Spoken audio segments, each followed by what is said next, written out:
And we're back with another video. What's up, everybody? Anthony Olan here, and this might be my last video for 2024 because it is going to be right at the very end of the month with the last couple days left of the year.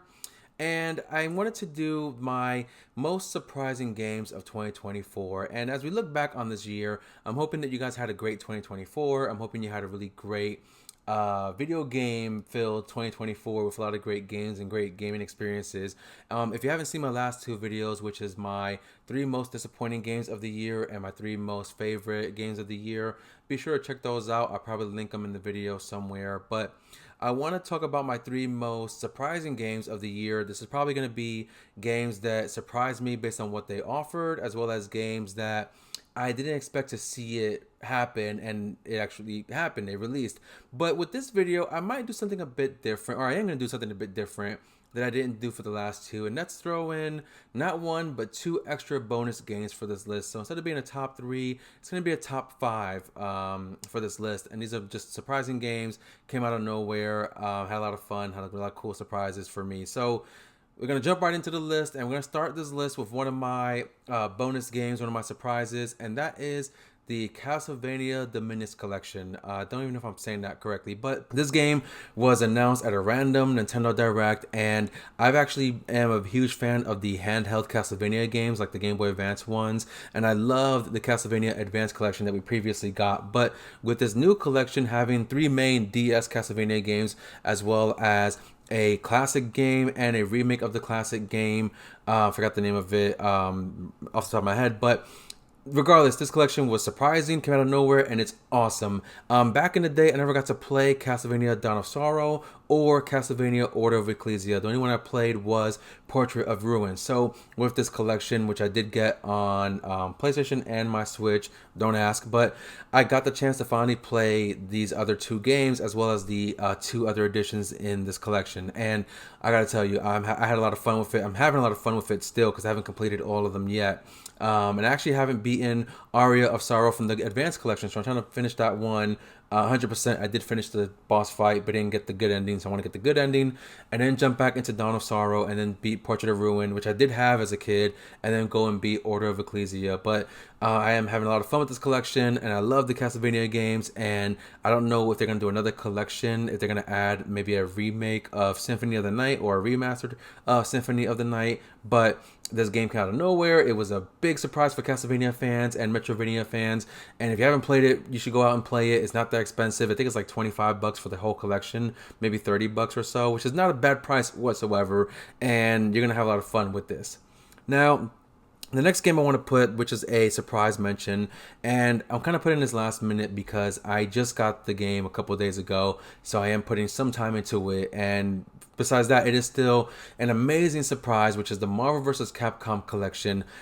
I mean, we never thought we would see Marvel vs. Capcom 2 come back, especially after the disaster of Marvel vs. Capcom Infinite. But to have this collection with all the different games like X-Men Children of the Atom and Street Fighter vs. the X-Men, or X-Men vs. Street Fighter, whatever the proper name is in order, MVC2, you got the Punisher beat-em-up game that has Punisher and Nick Fury as the characters, and a couple of the other fighting games that's included in this collection.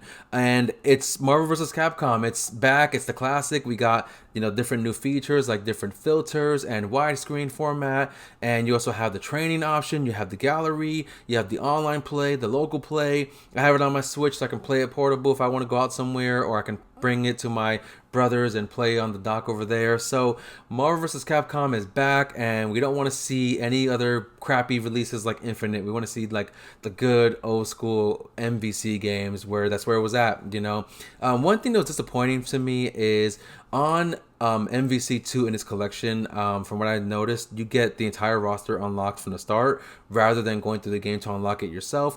I was kind of hoping they would do that so I can unlock the characters as I go along, but it doesn't matter. We got the full roster here. If you want it, it's there. So you can have a lot of fun with all the different characters and the different character combinations, because you can choose 3 fighters to fight on your team. So there's that. X-Men Children of the Atom, never played it back in the day, never heard of it back in the day as a kid. So I'm a newer X-Men fan now, and I get to play these games and have a lot of fun. I love Marvel. I love Street Fighter. So this is really my cup of tea, if you will. Now going on from there, the next game on this list is Silent Hill 2 Remake. Now the original Silent Hill 2 was the first ever survival horror game I ever played in my life, and the atmosphere was very terrifying. And even just sitting there and my cell phone would ring or a fire truck would just blare by the window, that would give me the biggest jump scare of my life. Pyramid Head was always terrifying.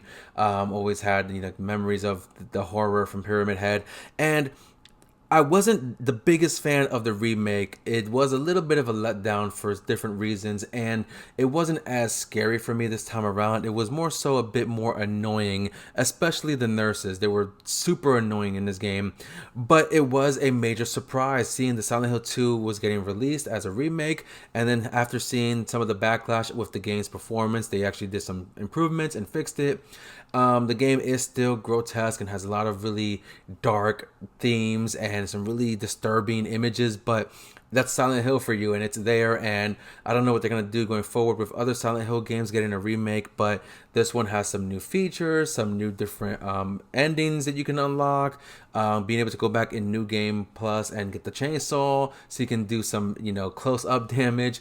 So that's really great if you want to play this game and go through the horror, if you will. But again, it wasn't as scary for me this time around. It was a bit more annoying. The puzzles in particular as well were super annoying. It took too long for me to solve, but it was still a big surprise. It's something from my early days as a gamer, and I was just happy to see this game come out. Now, next on my list, I was taken by surprise with Tekken 8, pun intended. But yeah, I'm not a big Tekken guy. I never really cared about the franchise. And when Tekken 8 came out, I played the demo, and the demo was enough for me to jump in and give it a shot. And boy, did I have a lot of fun with Tekken. I didn't really care about the story too much. The story felt a bit complicated and a bit of a jumbled mess, especially when the characters speak in their home language and not in English. So having to read the subtitles for everyone and try to follow along, it was just too much. But we're really here for the fighting, and the fighting is phenomenal. I love the fighting of this game, the way you can do different combos and the way you can dodge your opponent. And I love that when you play online, you can even have your fights videos saved, and you can go back and watch your videos and see where you messed up. The game will show you how you screwed up on the combo or how you got hit with a combo, and it tells you how you can break out of it and actually do the right move to start whooping ass. And it'll even take you to a training mode if you want to, so you can practice that specific move it tells you that you could have done. And that's really awesome. We don't see any fighting game do that whatsoever, and it's something that I think more games should really utilize. There's of course the online modes you can take part in. And they also have DLC characters you can unlock. They just released Clive from Final Fantasy 16 is going to be a character in the game, which everyone wanted Tifa, and I wouldn't mind Tifa either. But we got Clive. He's pretty cool, so I'll go ahead and grab him. The roster is pretty lengthy. You can give your roster different costumes they can wear. You can customize their appearance and give them different outfits, and people have been very creative. I've made John Wick, I've made 2B from Nier Automata, I've turned a couple of characters to Goku and Vegeta. More specifically, I made the Vegeta with the yellow pants and the pink but the pink shirt that Bulma gave him. So there's just really cool creativity you can do. It is a bit limited compared to a game like WWE, of course, but you do have some options to customize your character's looks and appearance and give them some really cool outfit to wear. But yeah, Tekken was a really great surprise this year for me. Now, jumping into my biggest surprise this year is Dragon Ball Sparking Zero, the continuation of the Budokai Tenkaichi franchise. I remember me and my buddy Chris would spend hours playing Dragon Ball Z Budokai Tenkaichi, doing the split screen fighting, doing the story mode, trying to unlock all the characters, just having a lot of fun, mashing Kamehamehas and Galick Guns and special beam cannons and spirit bombs and you name it, it was there. Going Super Saiyan. We just loved Dragon Ball Budokai Tenkaichi. Now we have Sparking Zero with really cool features. I love the Sparking episodes where it shows a bit of an alternate direction in which the story can go, and some of these directions will actually end the story somewhere. I did one in particular where Goku actually decides to help Piccolo and the androids fight Cell and defeat Cell, and then you gotta fight the androids as Goku, which ends with the androids coming to a mutual agreement that they won't cause any more trouble for now, and they'll be left alone for a little while until they decide to start trouble again. So it was a nice little ending to the Cell saga without having Cell go perfect form. You get different episodes like that you can also experience. Another one that I love was Vegeta actually killing Frieza on Namek, and you got to do Super Saiyan Goku versus Super Saiyan Vegeta with the Saiyan armor on Namek, and that was pretty awesome. And I want to see more of these sparking episodes. Tournament mode is pretty cool. You have your different tournaments, your World Martial Arts Tournament, your Cell Games, your Tournament of Power, which does disable flying unless you're Hirudegan, so that's pretty cool, very lore accurate. And the Yamcha Games, which is like everything goes apparently. And you do have some characters who are quite surprising with their skills, given their really crappy skill set in the anime and the manga, like Yajirobe and Chaozu are actually a couple of beasts in this game. I've actually got my ass whooped by a Chaozu CPU, not a player. I was playing a tournament against the computer, and a Chaozu almost whooped my ass completely in the first round. So you got some form of strategy with your characters. Yajirobe in particular has the Sensu Bean, so you can heal up your character in the fight and try to get that advantage on your player, your enemy player. The game also has some 5v5 battles you can take part in, switching between your characters, and of course your transformations, going between Super Saiyan, Super Saiyan 2, etc. Of course, it depends on which version of the character you're using. Saiyan Saga Vegeta cannot turn Super Saiyan God, but Dragon Ball Super Vegeta can. Just like Saiyan Saga Vegeta cannot fuse into Super Saiyan Blue Gogeta or Vegito, you would need a Dragon Ball Super variant of Goku and Vegeta to make those fusions, and that's pretty cool. Also, some attention to detail, whether it's going to a sparking rage and breaking your opponent's scouter, or powering up will cause damage in the arena. Being able to use a scouter to lock on to an enemy even though you can't see them in your view.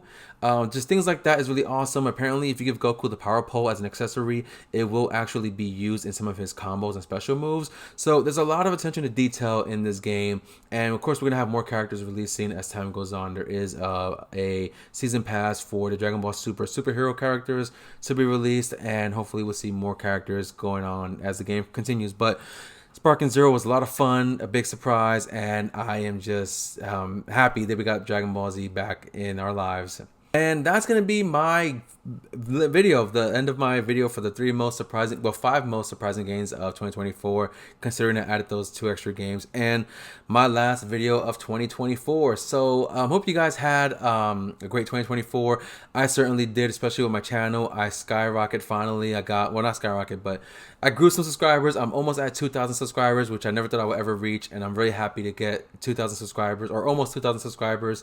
So let's push to get to that 2,000 mark, and as the new year begins, we're gonna go as big as we can, as as in-depth as we can, do more videos, more reviews, more gameplays, that kind of thing. I'm just excited for 2025, and I'm excited to see where my channel goes forward. So thank you guys for watching my videos. If you've been a fan since the beginning, or a fan for a while, let me know in the comments. I would really appreciate that. Thanks for all those who supported me, and I just look forward to seeing you guys on the next one. So like, comment, subscribe.